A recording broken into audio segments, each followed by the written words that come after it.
Hi and welcome for today's video. Today we are going to talk about structural formula, condensed formula, and also we are going to look at a molecular formula.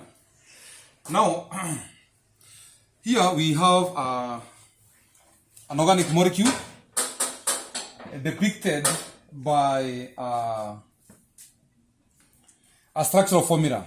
Now, the importance of a structural formula is that we can be able to see the bonds, the individual bonds that are joining carbon to carbon and carbon to hydrogen or any other atom that is joined to carbon. So,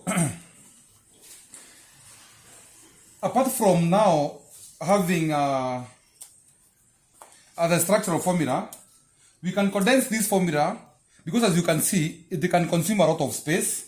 Now we can be able to work with a more convenient formula by condensing. Condensing means,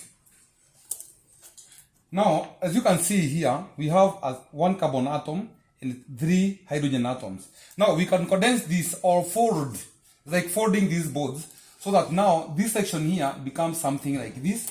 So this is 1 carbon, 3 hydrogen.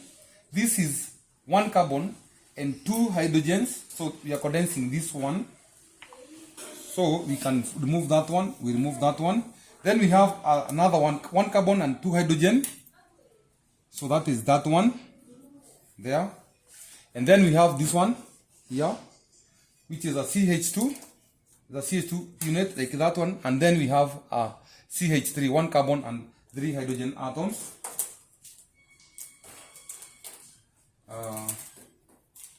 Which is this one here. So now the condensed formula for this molecule is this one here. You see 1, 2, 3, 4, 5. We have 5 carbon atoms. And of course we have 1, 2, 3, 4, 5, 6, 7, 8, 9, 10, 11, 12 hydrogen atoms. So 3 plus 2, that is 5, 6, 7, 8, 9, 10, 11, 12. So this is the condensed formula. Now we can condense this one even further. So we have these 2 CH groups which can be replaced by this one here. So you see these 2 have been replaced by this one here. So that means that now we have condensed our molecule even further. And this molecule is like a shorthand of this one. It's a shorthand and it's more convenient to work with. Now we have something else here. This is called a molecular formula. Now this one simply shows the number of carbon atoms and hydrogen atoms. It does not show the bonds. It does not show the bonds that are connecting the carbon atoms. It cannot even tell us whether this molecule is an alkane or an alkene or anything of that sort. Now suppose we deal with this molecule around here now. For us to be able to know what kind of a molecule is this, we use the general formula for alkanes, which is this one here. This is the general formula for alkanes. Now, N here will represent the number of carbon atoms. Then we have 2N plus 2. So, if you want to know the number of hydrogen atoms, if you have the number of carbon atoms, for example here we have 5, it will mean that for an alkane the number of hydrogen will be 2n, that is 2 times 5 plus 2, which is 12. So this is very important for us to be able to know what kind of a molecule that we are dealing with, whether it is an alkene or an alkyne. For this one, this is the general formula for an alkane. Now suppose we replace this hydrogen here with a chlorine, like that.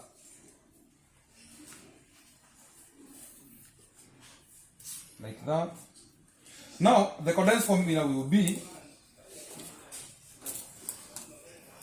this one is a CH3.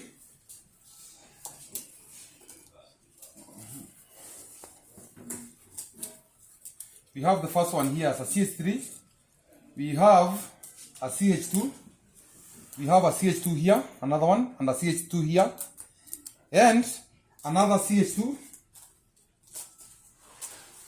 This one is a CH2 and this Cl there now.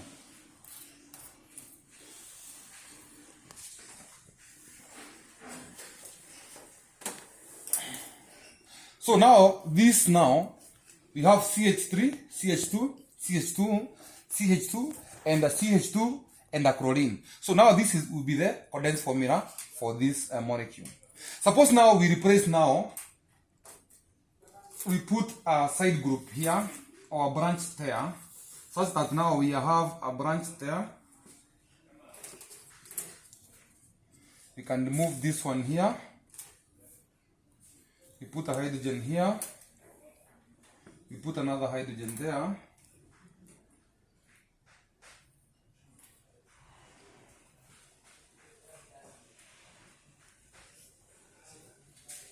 So that now our molecule, we have a side group like that one. Now the condensed formula for this one now will change that. We have a CH3, a CH2 like this one here, and then a CH. You see, this is a CH. So we are going to replace, to put a CH here. This is CH, this one here. We have a CH2 here. This one here.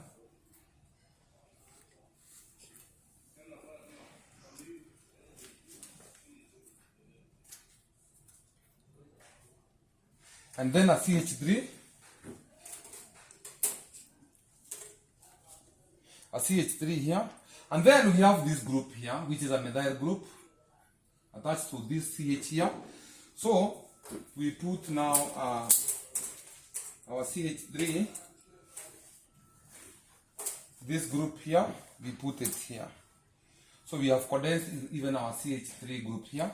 So now the condensed formula for this molecule now becomes something like this one that you are seeing here. Suppose now we add something like, we add another carbon group like this there, and then we have hydrogen atoms here.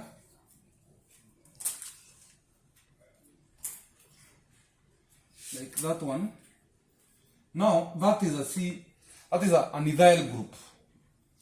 So what we do, we have our CH3 here, our CH2 here, our CH. Now this group here will be replaced by an ethyl group. This is this group here. We have 2 carbon, 1, 2, 1, 2, and 5, 1, 2, 3, 4, 5.